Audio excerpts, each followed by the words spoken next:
Hi broomheads, welcome to part 2 of my favorite Degrassi friendships. This is the Degrassi Junior High, Degrassi High edition.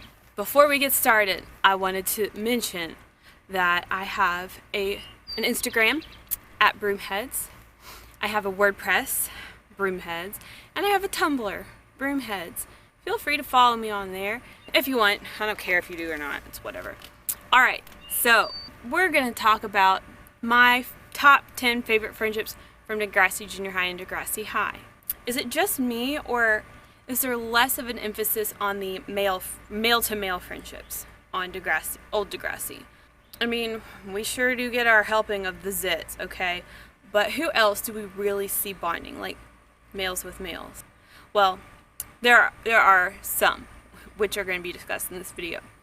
Also, there is a lot of group friendships on Degrassi Junior High and Degrassi High. Shoot! The mosquitoes are everywhere!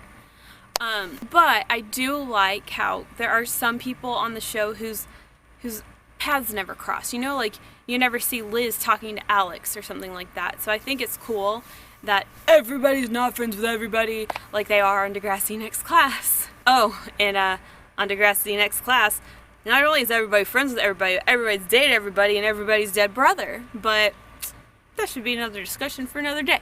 Okay, so making this list was tougher than I thought. I don't know if I just don't like friendships that much. What do I like? I don't know. Anyway, let's go ahead and get into it.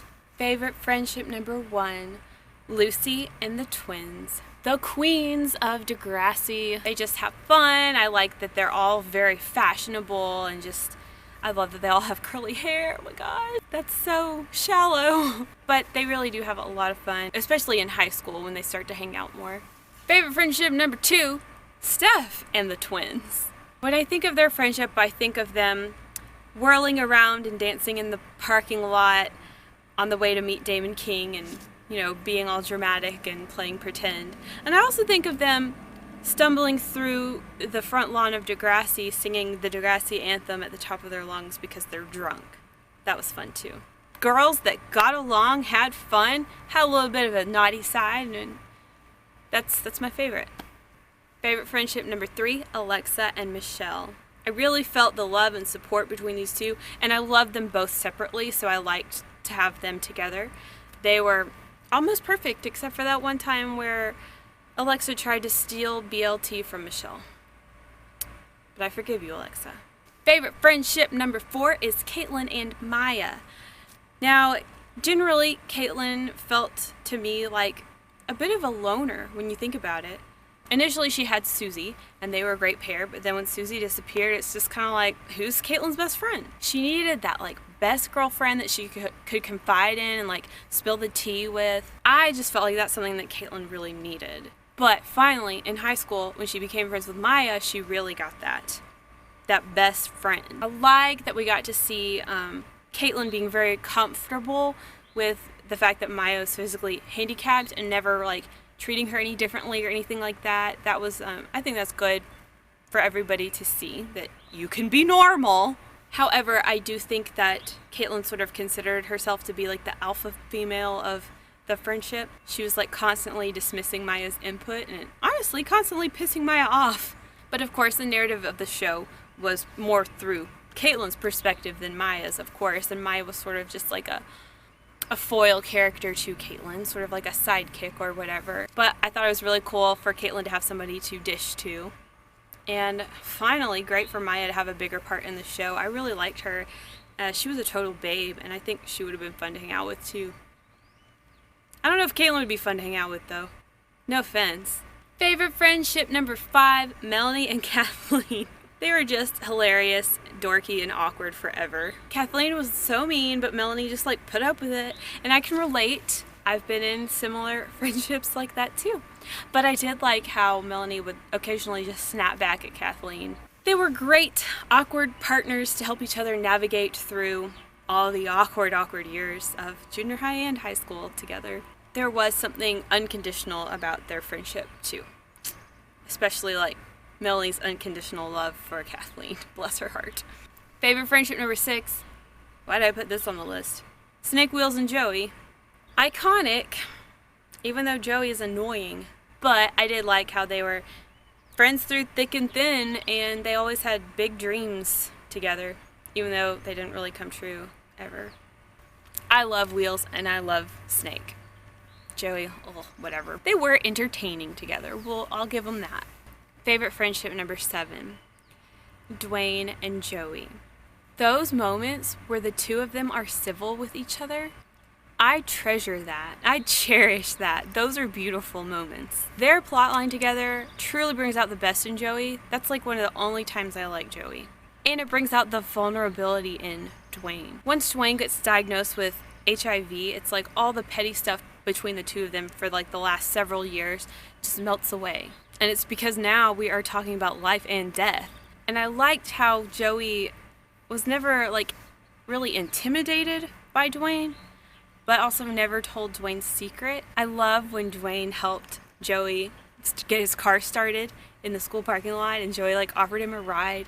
And I like when Joey gave Dwayne a little pep talk in the final episode at the school dance in the bathroom. Yeah, that friendship just makes me feel some type of way. If you can even call it a friendship, I would. However short-lived and secret. Favorite friendship number 8 is, sorry, I had to do this one too, Dwayne and Tabby. Can we just talk about how this is a male and female friendship that is in no way romantic? Degrassi should win an award for doing this once.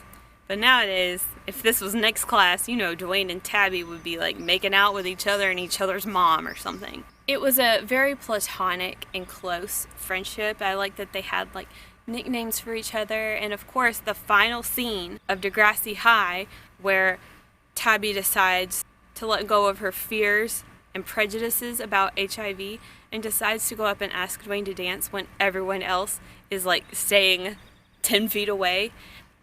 That moment, oh my gosh, that's one of my favorite moments of Degrassi. So therefore, their friendship just touches my heart.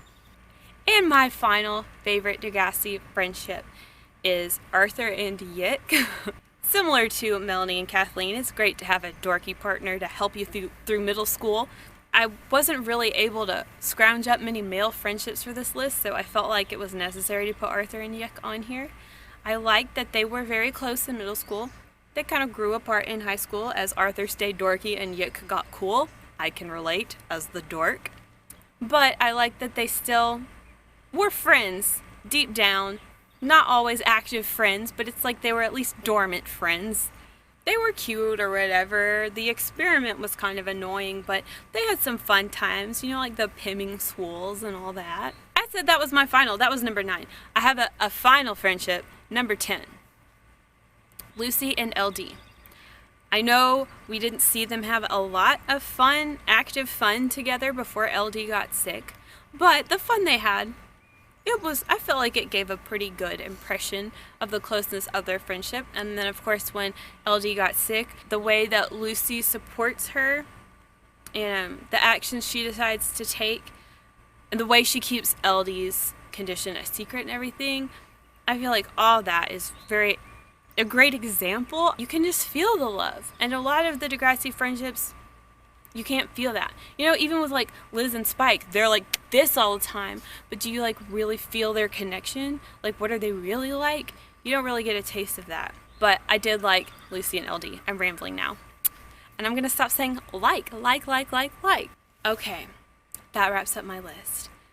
It's practically summer now. The bugs are everywhere. There are ants all over this thing that I'm sitting on. So I'm going to wrap it up. Who are your favorite friendships from the old Degrassi? Let me know. I will see you guys next time. Bye, broomheads.